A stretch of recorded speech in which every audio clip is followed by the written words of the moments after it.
from the station on your side. Channel 2 News Tonight starts now.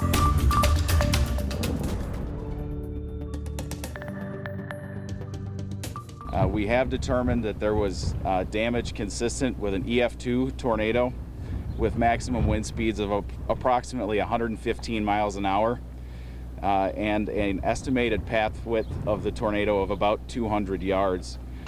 Now the National Weather Service calling it a strong tornado that swept through parts of Wyoming County this morning, destroying property and uprooting as many as 1,000 trees there. And good evening, everyone. I'm Scott Levin. And I'm Mary Alice Demler. The tornado touched down just before 11 this morning and lasted all of 15 minutes. But in that time, it caused a lot of damage. And tonight, we're taking a look at that. We have team coverage with Storm Team 2's Elise Smith in the Storm Center and Rob Hackford in Wyoming County, where he's been checking things out all afternoon and evening. We begin our coverage with Rob tonight. The path of this tornado, according to the National Weather Service, followed right along or just south of Route 78. And driving that route, the downed trees, power lines, as well as other debris make that pretty clear. Kent and Julie Fisher lost their old barn when the tornado made its way through Java, Bliss, and Wethersfield.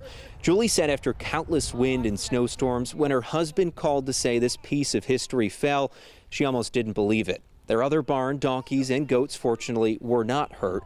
But with debris and nails strewn across the field next door, they know cleanup will take some time. Even the Wethersfield town supervisor didn't escape the damage. His camping trailer was flipped into his garage.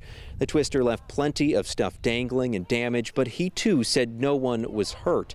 The Bastido family had the roof of their shed blown off. Their home was spared except for a broken window. This family, like others, now wait for insurance to determine how much they lost, hoping that just like this freak storm, that too doesn't come as a shock. Took the roof right off and threw it into the trees in front of our house. Our huge tree down on the north side or the east side of the house, and then the trees down on the other side of the house, but the house seems fine, so very, very lucky. Route 78 had an excess of over a dozen large diameter trees that were down across the roadway. In one section, it did involve power lines. Tornado up here is, unheard of, supposed to be unheard of.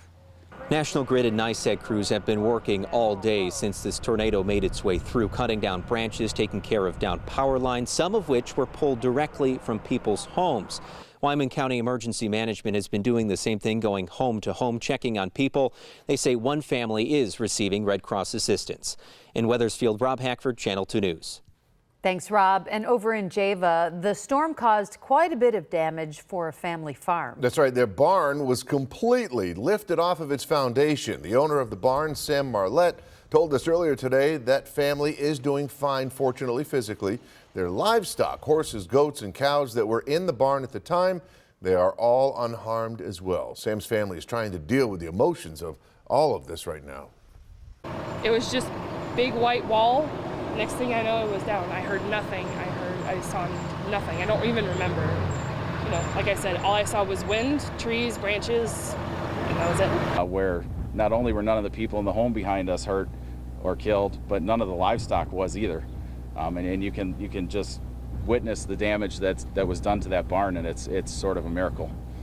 Yeah, there was also some damage along Route 78 and some secondary roads in and around Java. And with a storm like this, it was certainly a very busy day for the Storm Team 2 team. Meteorologist Elise Smith joins us now with an explanation of how this tornado formed. And Elise, you did predict some severe weather last night. We did. We knew that we were going to have isolated storms, so not everybody was going to be impacted. But one thing I do want to point out from Rob's damage photos and video he had, there was one in particular that caught my eye that was debris that went straight through either a car door or some siding of a home.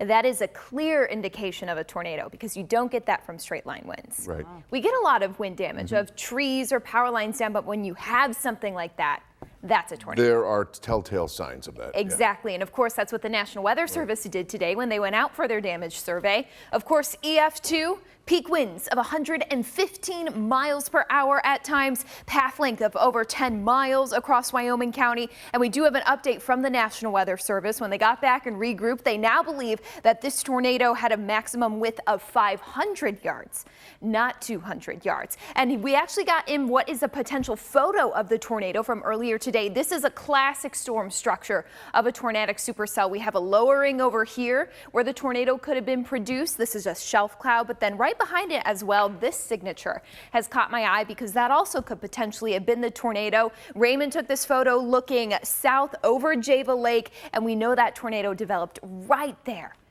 in Wyoming County today. And here is that track of that storm that the National Weather Service put together for us. Again, Java Lake right here. There was the tornado where it developed. The strongest part of the tornado was just after it formed. That's where the EF2 damage is. When it went up through Smith's Corner and Weathersfield, that's when we saw some EF0 and EF1 damage. And then the end of that 10-mile stretch just west of Gainesville, we had EF0 damage there. That's how we knew the event was over, because there was no damage beyond Gainesville there. Of course, this is a lot to go over, but we have more to go over. We're going to transition to the full forecast and talk about what's to come this weekend and next week, coming up in the forecast in a few minutes.